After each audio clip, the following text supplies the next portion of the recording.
So I had Sorry, I did miss that. accounted for a certain amount of people speaking to be done about this time, and I apologize. My name is Annette Smith. I'm Executive Director of Vermonters for a Clean Environment, and we are dealing with the same kinds of issues in Vermont that you are grappling with here. Connecticut, Maine, Massachusetts, all are doing their own version of how to deal with all of the impacts from wind projects. I thought it would be most helpful to you today if I would offer my specific comments on the legislation based on the experiences that I've seen in Vermont. So I'd just like to start right in with Section 1. The 100 kilowatts or more language I think is problematic. We are seeing a lot of problems with the 100 kilowatt turbines, and we know 4 of them that are problematic in Massachusetts. So I suggest modifying that to say that it is 100 kilowatts or more, but not over 100 kilowatts. In other words, add in that you want to include 100 kilowatts. We're seeing the shadow flicker, the noise, and the glare issues just as we are with the big turbines. I also suggest adding into their SODAR and LIDAR wind measurement devices, not just Met towers, because we've seen issues with those. On the number 2, the amendment. The general concern over the language SEC shall address, but I gather there is a process for them to address it. It seems like a lot of what's in here may already be addressed. The impact of 10 miles.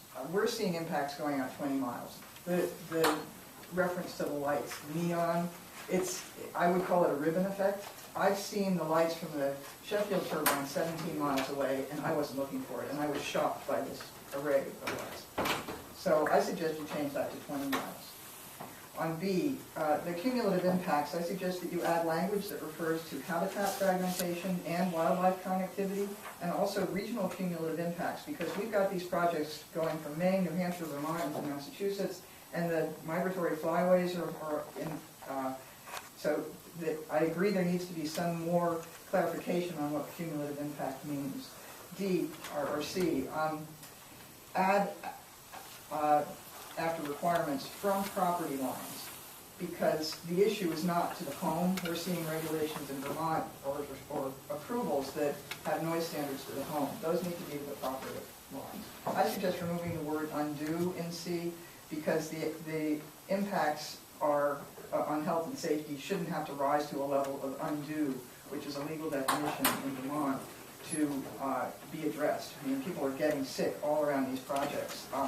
I have a little sort of sketch of the 3 areas in Vermont. The top one is Sheffield, the first one that went in, the second one is Georgia Mountain, and the third one is Lowell. This one is the most of interest to you because it uses 3 megawatt Vestas V112s, the same that are proposed for Wild Meadows. And the turbines are here for Sheffield, here for Georgia Mountain, and here for Lowell. And the yellow push bins are self-reporting complaints. My organization's been collecting complaints. Obviously, there are more complaints. Now, if you want to know distance, that's 2.5 miles. That's 2.5 miles. That's 2.5 miles. We're seeing complaints going way out. We don't have any turbines any closer than about 3,200 feet. People's lives are being destroyed by these turbines. Most of my work now deals with trying to help people relocate, and I've seen people get put on medications. It's a tragic situation. I'm not a housing expert, and it's really, really challenging. We've got a family right now of 4 with 2 small children who need to relocate. Leading up to Section D, and what I'm doing for those of you who just arrived is I'm making specific comments on language to amend the legislation. Very minor comments, but important ones. I would say in this section, remove the words both and after in the audible low frequency, and add audible infrasound ranges. Because we've seen in Vermont, a project was permitted that they're required to monitor for low frequency and audible noise, but they're not required to monitor for infrasound. So you must specifically call it out. Infrasound is what's being implicated in making people sick, one of the things.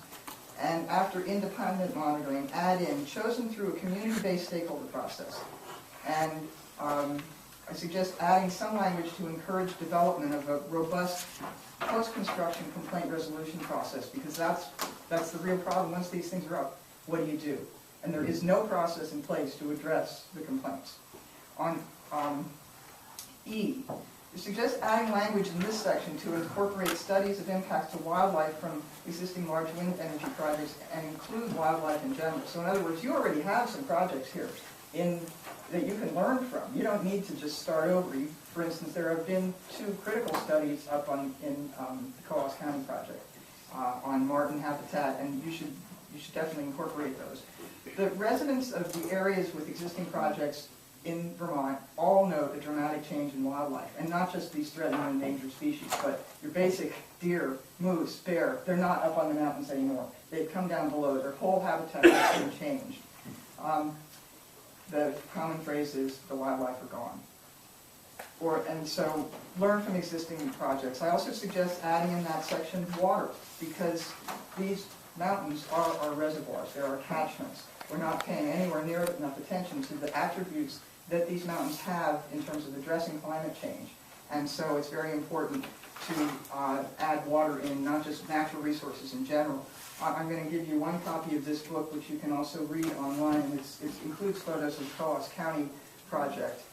It is available at vermontwind.info. That link is at the end of the materials that I've given you. And that goes into the impacts on wildlife with expert witness statements.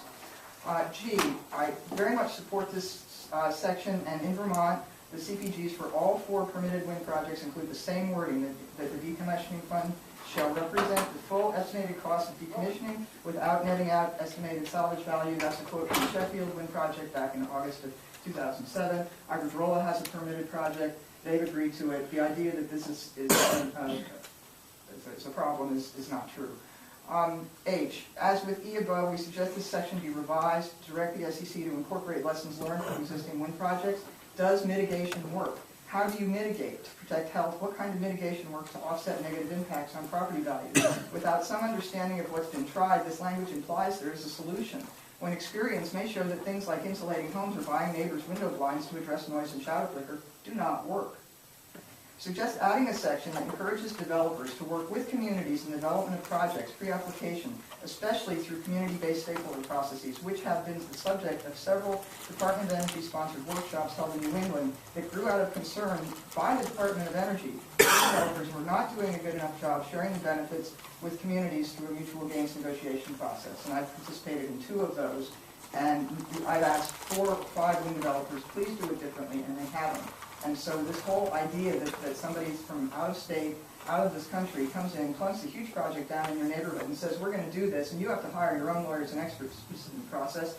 The DOE doesn't even like this. And so Harvard Law School had their alternative dispute resolution person teach the wind developers how to do it differently, and that was 3 years ago.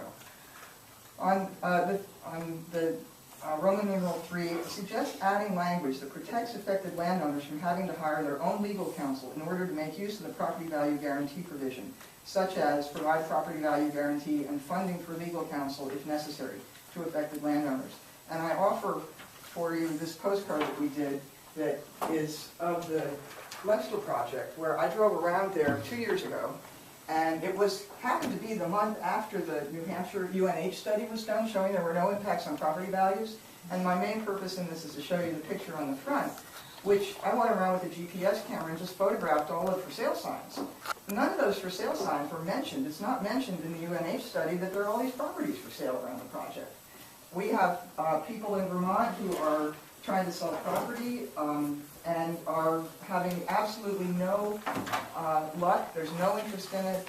And after the fact, we are seeing that people who are able to sell are losing 10, 20, 30% of the value.